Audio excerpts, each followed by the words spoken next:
네, 일단은 2차 전지 이야기를 안 할 수가 없습니다. 오늘 장에서도 장 초반 강세 움직임을 보이고 있는 2차 전지주 그 주인공은 에코프로 머티입니다.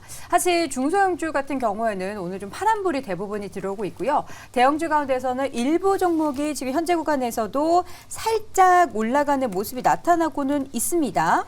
삼성 SDI 정도가 강보합권 정도에서 왔다 갔다 거리고 있고요. LG엔솔, 포스코홀딩스 등의 종목들은 1% 안팎의 하락세를 보이고 있는 상황입니다. 이 가운데 오늘도 에코프로 머티의 주가는 상승 흐름 유지하고 있고요. 탄력이 다소 좀 둔화가 됐네요. 1%대 올랐습니다. 장 초반에는 12%까지 급등하면서 108,500원 선까지 고점을 높였는데 계속해서 이렇게 상승하고 있는데 그 상승의 배경 저희도 이제 첫날 그리고 둘째 날 급등했을 때 다루면서 이게 수급의 영향이다, 유통 주식수가 적다 이런 이야기를 하긴 했는데 아직도 그 원인이 배경이라고 생각하십니까, 송 교수님? 크게 바뀌진 않았다고 봐야 되지 않을까요? 네, 오늘도 보니까 오르긴 오르는데 일단은 그 오름폭 자체가 막 위아래로 계속해서 움직이는 거 보니까 수급 공방이 상당히 있어 보이고 그래도 많이 올랐죠. 사실 이제 에코프로 머티리얼즈가 고평가 논란도 있었고 네. 공모가 산정 자체에 대한 거품이다 이런 논란들이 계속 있는 상태에서 이제 수요 예측 단계에서도 굉장히 안 좋았잖아요. 공모가도 하단으로 설정이 됐고 그런 거 걱정했던 거에 비하면 이제 3거래일 연속 지금 계속 오르면서 일단은 시총도 지금 50위권 안에 진입을 눈앞에 두고 있으니까요.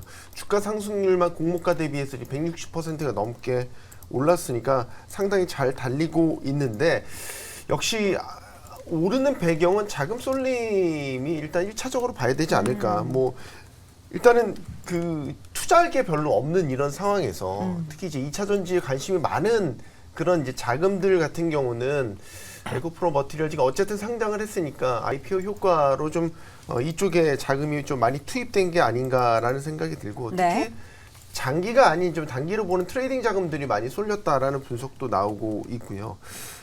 전반적으로 보면 개인 예탁금이 크게 늘지는 않은 가운데서 또 이렇게 에코프로 머티리얼즈에 올랐다는 거는 지금 일각에서는 2차 전지 바닥론에 대한 이야기도 나오고 있는데 사실 2차 전지 바닥론이 힘을 받으려면 에코프로 머티만 오를 게 아니라 다 같이 올라야죠. 그쵸. 전반적으로 수급이 2차 전지주에 훈풍이 불어야 되는데 그렇지는 않단 말이죠. 그렇기 네. 때문에 좀 에코프로 머티리얼즈는 자금 쏠림 현상에 의해서 올라가고 있다. 근데 이것도 계속 갈 거냐? 오늘 오름폭이 많이 꺾인 걸 보면 사실 주가가 올라갈수록 시총도 커지니까 계속 수급만으로 주가를 올리기에는 계속 부담스럽게 되잖아요. 네. 그러니까 점점 힘은 좀 빠져가는 그런 형국인 것 같습니다. 자, 말씀해 주신 것처럼 에코프로 머티리얼즈 오늘 장 초반에 10만 원을 훌쩍 넘어섰던 그 기세가 다소 좀 둔화가 되고 있는 상황입니다. 현재 구간에서도 1%대 상승 흐름을 유지하고는 있지만 윗꼬리가 좀 길게 달려있는 상황인데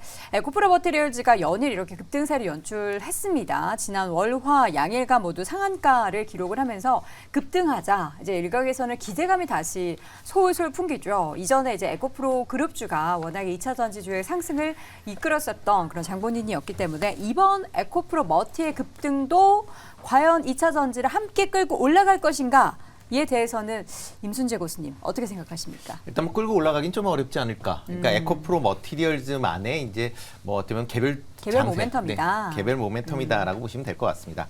지금 에코프로 머티리얼즈 같은 경우 지금 그 이번에 IPO 물량이 이제 실질적으로 이제 유통 물량이다라고 보시는 게 맞다라고 생각이 되고 있고요.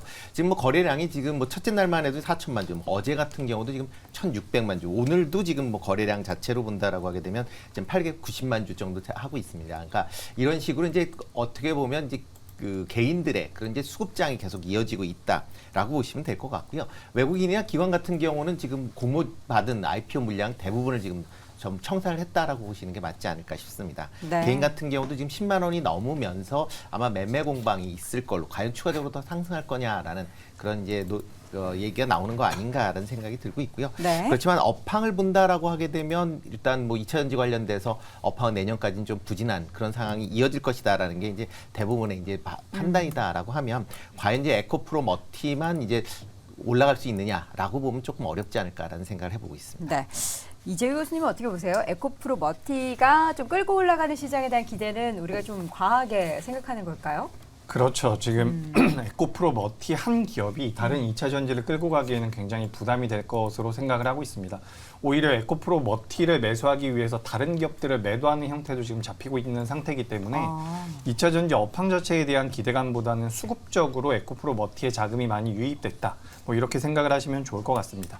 하지만 이제 지금 이제 보유를 하고 계신 분들 같은 경우는 사실상 손실이 나고 있으면 안 될 정도로 저점에서 많이 올라온 상태이기 때문에 저 같은 경우는 보유자라고 한다면 일단 수익을 줄 때 어느 정도 챙기는 게 맞다라는 말씀을 드리고 싶고요. 지금 이 에코프로 머티 같은 경우는 이제 매출액과 영업이익을 기준으로 했을 때 시가총액 6조라는 것은 굉장히 고평가입니다. 그래서 이 부분을 좀 인지하셨으면 좋겠고, 뭐 추후에 이런 얘기도 좀 있더라고요. 시가총액 50위권 안으로 들어와서 15거래일 정도 이 안에서 움직이게 된다라고 한다면 코스피 200에 대한 특례 상장의 가능성이 있다. 그렇게 된다면 뭐 패시브 자금이 들어올 수도 있다라는 얘기도 있는데, 지금부터 15일 정도 바짝 당겨서 주가가 50일 안으로 52권 안으로 들어와서 유지가 된다라고 한다면 모르겠지만 일단 수급 자체는 굉장히 좀 불안정하게 이제 흘러갈 가능성이 높다라고 보고 있습니다. 먼저 매도하는 투자자가 어떻게 보면은 좀 더 유리할 수도 있다라고 보여지는 부분이니까 이 점을 참고하셨으면 좋겠고, 다만 제가 말씀드리고 싶은 것은 수급의 힘이 굉장히 강하게 작용하고 있기 때문에 생각보다 주가는 크게 안 빠질 수도 있겠다라는 생각도 듭니다. 그러니까 뭐 7만 원이나 8만 원대에서 계속해서 좀 공방전이 일어나지 않을까 이런 생각도 들고 있습니다. 네, 아쉽게도 2차 전지의 내에서 수급의 이동이 발생하고 있는 그런 상황이 좀 연출이 되고 있고, 그 수급의 이동이 에코프로 머티 쪽으로 집중이 되고 있는데, 앞서서도 저희가 여러 차례 이제 짚었던 것처럼 유통 주식 수가 그렇게 많지 않은 가운데 수급이 이렇게 쫙 들어오자 여기에 따른 주가의 탄력이 좀 나타나고 있다. 사실 얼마 전에 우리 테이버 고수가 에코프로 머티를 또 수급 관련한 종목으로 탑픽으로 꼽으면서 그동안에 이제 앞으로 코스피 200 편입이나 뭐 등등 다양한 수급이 더 들어올 이슈를 짚었잖아요. 이제 그런 일은 아직 벌어지지 않고 있는 상황 속에서 에코프로 머티는 뭐 고평가 논란 뭐 이런 거는 사실 언급할 필요가 없을 것 같아요. 수급의 힘으로 올라가니까. 그럼 지금 사거나 혹은 에코프로 머티를 추가적으로 더 상승을 할 거라고 기대하는 시각은 계속 유효한 건가요? 추가적인 상승 같은 경우에는 결국에는 기세인데 지금 딱 멈춘 라인이 공교롭게도 아까 말씀해 주셨던 코스피 50위권입니다.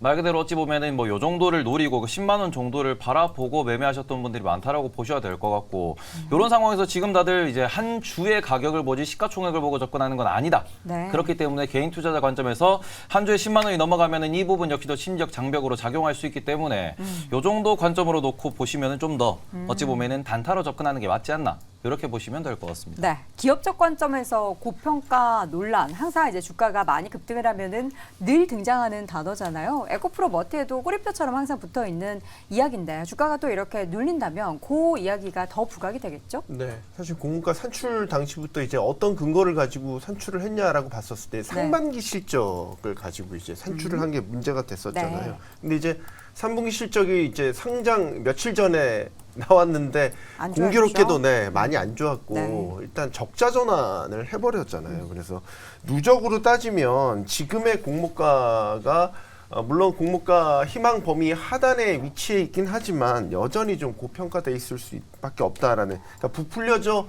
계산됐다라는 논란을 입을 수밖에 없는 거고, 그러면 어쨌든 주가라는 건 뭐 미래와 꿈을 먹고 산다라고 뭐 가정을 해보면 내년은 괜찮을 거냐, 내후년은 괜찮을 거냐. 물론 지금 공장 추가 뭐 증설이라든지 미래를 위한 준비, 그리고 국내에서 유일한 뭐 전구체 업체로서의 어떤 독보적인 지위, 뭐 이런 것들에 대한 뭐 가치 산정을 크게 하면 할수록 뭐 괜찮다라고 볼 수도 있겠지만, 당장 눈앞에 있는 실적이 이렇게 안 좋아지고 있고 단기간에 회복되기는 쉽지 않아 보이고, 이런 뭐 여러 상황들을 종합을 해보면 계속해서 고평가 논란은 꼬리에 꼬리를 물고 갈 수밖에 없을 것 같아요. 네. 에코프로 머티리얼즈 개인 매수가 많거든요. 네. 외국 기관의 던진 물량을 개인이 다 받아냈단 말이죠. 네. 이 중에서 좀 어떻게 좀 매도를 일부 좀 착실은 해야지 좀 마음이 편할까요? 그런데 저는 그 부분에 있어서 최근에는 조금 고민이 필요하다고 말씀을 드리고 싶은 게, 저희가 코로나 이전, 그러니까 2010년대 같은 경우에는 우리가 모두가 비난을 하고 비판을 했지만 우리들만의 리그로서 이제 매매 게임이 발생했던 섹터가 바이오였습니다. 네. 그런데 지금 우리나라 기준 이제 코로나가 지난 이후에 보니까 바이오 같은 경우에는 사람들이 이제 투심이 많이 떠난 상황이거든요. 그래서 코스닥의 시가총액 상위를 다 놓고 보시더라도 이제는 바이오에서 2차 전지로 다들 물갈이가 된 상황입니다. 그리고는 이게 어떤 종목이라고 하더라도 이제 뭐 삼성 SDI나 LG 엔솔 이런 걸 제외하고는 대부분 개인들이 지금 트레이드를 하고 있다는 이런 상황에서는 우리가 지금 가치 평가를 우선시할 필요가 있느냐? 이것보다는 바이오처럼 개인들의 수급 그리고는 뭐 희망에 의해서 주가가 만들어지고 있다. 네. 그러니까 이 부분은 뭐 절대적으로 약간 단기 트레이드 영역으로 이제 넘어가는 게 아닌가 이렇게 좀 말씀을 드리고 싶습니다. 알겠습니다. 에코프로 머티리얼즈에 대한 네 분의 의견 쭉 확인해봤고요. 다시 한번 한 줄 평 정리해드리겠습니다.